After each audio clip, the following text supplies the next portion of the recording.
Selamat pagi Bapak, Ibu, dan juga anak-anak sekalian. Pagi hari ini renungan kita akan dilayani oleh Pak Bayu dan juga penginjil Yuniga. Mari kita terlebih dahulu datang berdoa kepada Tuhan. Bapa di surga, kami bersyukur pagi hari ini Engkau mengundang kami untuk datang kepadamu.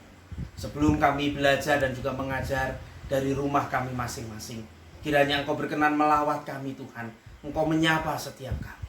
Kiranya Engkau memberkati kami melalui pujian dan juga renungan firman Tuhan yang sebentar kami akan sama-sama dengarkan. Terima kasih ya Tuhan, berbicaralah kepada kami. Kami siap untuk mendengar. Di dalam nama Yesus Kristus kami berdoa. Amin.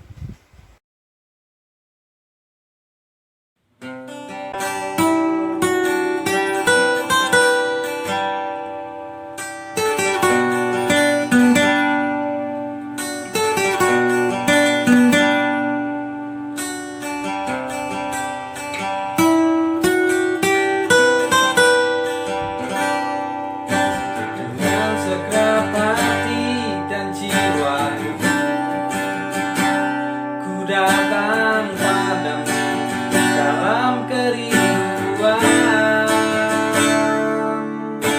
kasih-Mu yang sanggup mengubahku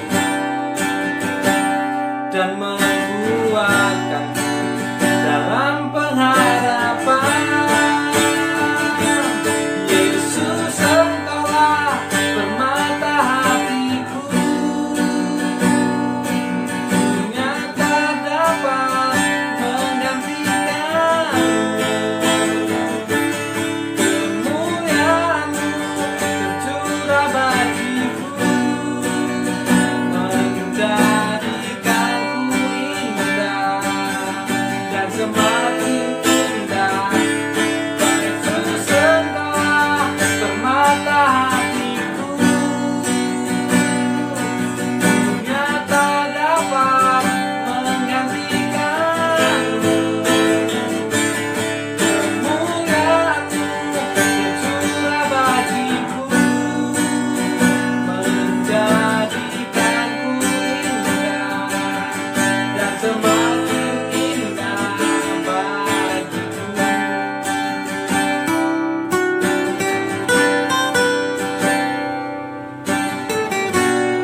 Bapak Ibu Saudara, perenungan kita hari ini berjudul Fokus pada Allah. Bapak Ibu Saudara dapat membaca Alkitab dari Rut pasal 1 ayat 1 sampai 22. Bapak Ibu Saudara yang dikasihi Tuhan, setiap orang punya titik terendah dalam hidupnya. Titik terendah adalah kondisi di mana seseorang merasakan tekanan batin yang sangat berat, sehingga muncul perasaan dan pikiran negatif. Jika tidak ditangani dengan baik, kondisi ini dapat membuat seseorang melakukan tindakan-tindakan negatif, entah menyakiti orang lain ataupun diri sendiri. Mungkin tak pernah terbayang dalam pikiran Naomi ketika dia sekeluarga terpaksa harus mengungsi ke Moab karena ada kelaparan di tanah Betlehem Yehuda. Tak lama berselang, suaminya meninggal. 10 tahun kemudian, meninggal jugalah kedua anak laki-lakinya. Kini hanya tinggal dia dengan kedua menantu perempuannya. Dari keluhan-keluhan Naomi, dapat kita rasakan betapa pahit hatinya menerima semua tekanan kehidupan saat itu. Bahkan Naomi juga mengatakan dia tidak ingin disebut Naomi lagi, yang artinya manis atau menyenangkan. Dia berkata, "Sebutkanlah aku Mara," yang artinya pahit, sebab yang Maha Kuasa telah melakukan banyak yang pahit kepadaku. Inilah titik terendah dalam hidup Naomi. Bapak Ibu Saudara yang dikasihi Tuhan, di tengah rasa pahit yang dialami Naomi, Allah menghadirkan penghiburan yang begitu manis. Rut, salah satu menantunya yang berkebangsaan Moab dan berlatar belakang penyembah berhala, tetap berkeras hati, ingin menemani dan mengikuti dia karena mengasihi dia dan mengasihi Allah Israel. Jika hanya karena kasihan melihat mertuanya yang sudah lanjut usia dan kesepian, saya yakin ada satu titik di mana Rut akan merasa jenuh mendengarkan keluhan-keluhan Naomi yang penuh keputusasaan. Tapi Rut menunjukkan apa artinya berharap dan fokus kepada Allah. Kisah Rut selanjutnya membuktikan bahwa Rut yang sederhana belajar mempercayai dan mempercayakan hidupnya kepada Allah. Bahkan Rut tercatat di Alkitab kita sebagai nenek dari Raja Daud, dan dari keturunannya pula lahirlah Yesus Kristus, Sang Juru Selamat. Bapak Ibu Saudara yang mengasihi Tuhan, dalam tekanan hidup, bahkan titik terendah, mudah sekali bagi kita untuk kehilangan pengharapan. Tapi fokus kepada Allah menolong kita untuk tetap meyakini bahwa masih ada harapan di tengah ketidakpastian. Mengandalkan kekuatan diri sendiri akan menghasilkan kepahitan. Tapi mengandalkan Allah tidak akan dikecewakan.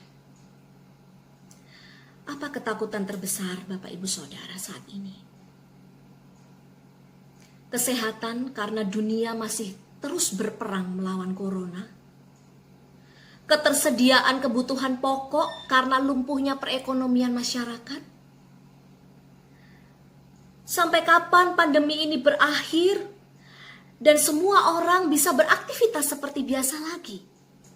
Papa mama bisa bekerja lagi, anak-anak bisa pergi ke sekolah lagi. Allah punya alasan ketika mengizinkan hal-hal yang terjadi di dalam kehidupan kita.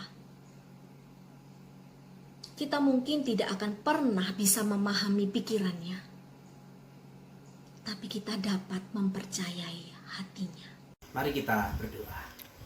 Bapa di surga, kami bersyukur karena pagi hari ini Engkau mengingatkan kami untuk terus memandang kepadamu, fokus kepadamu ya Tuhan. Sehingga sungguh Tuhan kami terus boleh menaruh harap dan kami memiliki harapan untuk menjalani keseharian kami. Terima kasih ya Tuhan karena selama ini Engkau telah menuntun, memberkati para orang tua, siswa baik dari KB, TK sampai SMP. Sehingga di tengah-tengah pekerjaan mereka yang tidak mudah, di tengah-tengah keadaan ekonomi yang tidak mudah, mereka boleh terus melakukan dan melaksanakan kewajiban mereka untuk membayar sekolah. Terima kasih ya Tuhan, kiranya Engkau membalas kebaikan mereka sebagaimana kebaikan hati mereka telah Engkau nyatakan. Sehingga sekolah ini boleh terus berjalan dan berkembang. Terima kasih ya Tuhan, kami juga bersyukur karena para guru yang dengan setia Tuhan boleh mempersiapkan materi-materi yang makin hari makin baik, makin hari makin menarik untuk boleh mendidik anak-anak dari jauh, walaupun tidak berjumpa, sehingga mereka boleh tetap bertumbuh, berkembang menjadi siswa-siswa yang hebat. Terima kasih Tuhan, akhirnya kami juga percaya bahwa Engkau akan terus memberkati kami. Engkau memberikan kami kesehatan, sehingga baik siswa, guru, karyawan maupun juga orang tua dari seluruh keluarga besar Sekolah Kristen Kalam Kudus Yogyakarta ada dalam keadaan sehat dan baik. Terima kasih ya Tuhan, kami menyerahkan kehidupan bangsa kami ke dalam tangan-Mu. Secara khusus kami berdoa untuk para medis yang harus berjuang menolong saudara-saudara kami yang terkena virus corona. Tuhan jagai, Tuhan lindungi ya Tuhan, baik para medis maupun anggota keluarganya, sehingga mereka sekalipun harus bertemu dengan virus itu setiap hari, mereka terjaga aman. Terima kasih ya Tuhan, akhirnya kami percaya kuasa-Mu lebih besar dari segala sesuatu, dan kami akan melihat Tuhan bahwa pandemi ini akan berakhir dan kami semua akan kembali menjalani kehidupan kami secara normal. Terima kasih ya Tuhan, dengarlah doa kami. Bapak, Ibu, dan juga anak-anak sekalian, sekarang terimalah berkat Tuhan. Kiranya Raja segala zaman, Allah yang esa, Allah yang kekal, Allah yang tidak nampak itu, memberkati kesehatanmu, memberkati belajarmu, memberkati mengajarmu, memberkati keseluruhan hidupmu dari hari ini sampai Tuhan membawamu ke surga yang mulia. Amin.